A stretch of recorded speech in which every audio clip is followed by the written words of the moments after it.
জীবন সবাইকে সহজ রাস্তা দেয় না।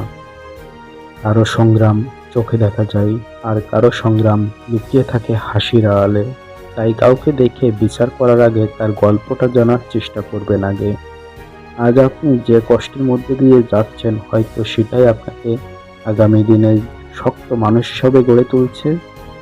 ব্যর্থতা মানেই শেষ নয়, বরং নতুন করে শুরু করার আরেকটি সুযোগ।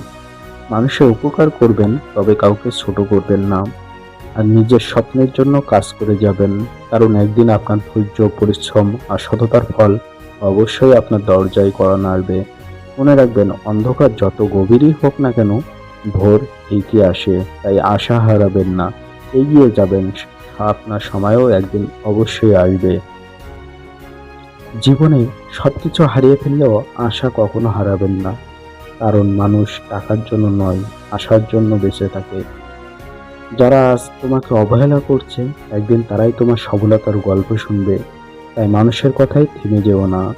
নিজের লক্ষ্য চোখ রাখো, নিজের লক্ষ্য অটুট থাকো, নিজের লক্ষ্য নির্ধারণ করো, নিজের পথেই হাঁটো। মনে রেখো, রাত যত দীর্ঘ হোক, সূর্য উঠতে কিন্তু কখনোই ভুল করে না। তেমনি তোমার পরিশ্রমও একদিন অবশ্যই ফল দেবে, যদি তুমি হাল না ছাও। জীবন তোমাকে বারবার পরীক্ষা নেবে, কিন্তু তুমি যদি ধৈর্য ধরে লড়ে যাও, তাহলে একদিন অবশ্যই বিজয়ী হবে। তাই আজ থেকে তোমার অন্যের প্রতি অভিযোগ নয়, চেষ্টা করো নিজেকে সংশোধন করে নতুনভাবে শুরু করার।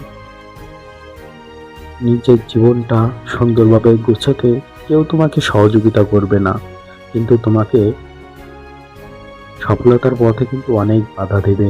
অনেকেই সমালোচনা করবে, অনেকেই বিভিন্ন ধরনের ডিমোটিভেশন কথা বলবে, যাতে তুমি সফলতা অর্জন করতে না পারো। কিন্তু এই সব কিছু উপেক্ষা করেই তোমাকে এগিয়ে যেতে হবে নিজের সফলতার লক্ষ্যে। সবার জন্যই রইল শুভকামনা। আপনার কাছে কি মনে হয়, একটু কমেন্ট করে জানাবেন। আপনি কি এই কথাগুলোর সাথে একমত, বা আপনার নতুন কোনো মতামত থাকলে সেটা অবশ্যই